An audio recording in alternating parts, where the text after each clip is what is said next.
السلام علیکم۔ آئیے اب ہم درس نظامی میں پڑھائے جانے والے فنون کا الگ الگ تعارف حاصل کرتے ہیں۔ ان فنون میں سے ایک فن ہے علم النحو۔ اس فن کی مشہور تعریف ہے وہ علم بأصول يعرف بها احوال اواخر الکلم الثلاث من حیث الاعراب والبناء وکیفیت ترکیب بعضها مع بعض، یعنی علم النحو وہ علم ہے جس کے اصولوں کے ذریعے تینوں اقسام کلمات یعنی اسم، فعل، حرف کے آخری حروف کے احوال معلوم کیے جاتے ہیں، چاہے وہ احوال اعراب کے اعتبار سے ہوں یا بنا کے اعتبار سے۔ اور یہ بھی جانا جاتا ہے کہ الفاظ آپس میں کس طرح ترکیب پاتے ہیں۔ مطلب یہ ہے کہ علم النحو وہ فن ہے جو ہمیں یہ بتاتا ہے کہ عربی الفاظ جملے میں کس حالت میں ہوں گے، ان کے آخر پر کون سی حرکت آئے گی اور ایک لفظ دوسرے لفظ سے کس طرح جڑ کر مکمل اور درست معنی پیدا کرتا ہے۔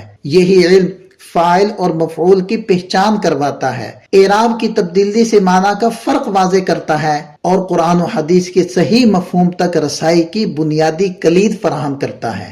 سادہ الفاظ میں علم النحو عربی زبان کا وہ علم ہے جو الفاظ کی آخری حالت یعنی معرب یا مبنی ہونے کو واضح کرتا ہے، جملے کی ساخت اور الفاظ کے باہمی تعلق کو سمجھاتا ہے۔ یہ بتاتا ہے کہ جملے میں کون فاعل ہے، کون مفعول، کس پر رفع، کہاں نصب اور کہاں جر آئے گا۔ اور سب سے اہم بات یہ کہ علم النحو کے ذریعے معنی کی درست سمجھ حاصل ہوتی ہے اور غلطی یا تحریف کا دروازہ بند ہو جاتا ہے۔ اگر حرکت بدل جائے تو معنی بھی بدل جاتے ہیں۔ اس کی ایک نہایت آسان مثال اکرم زید عمرا، اس کا معنی ہے زید نے عمر کا اکرام کیا۔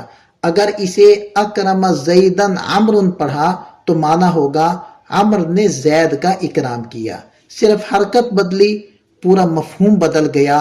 یہی علم النحو کی ضرورت ہے۔ خلاصہ یہ ہے کہ علم النحو عربی زبان کا وہ علم ہے جو الفاظ کی صحیح شکل، صحیح جگہ اور درست تعلق سکھاتا ہے تاکہ جملہ درست بنے اور معنی واضح اور محفوظ رہ سکے۔ قرآن و حدیث کی درست تفہیم اسی علم کی مرہون منت ہے۔ ملتے ہیں ایک نئی ویڈیو کے ساتھ۔ والسلام ورحمۃ اللہ۔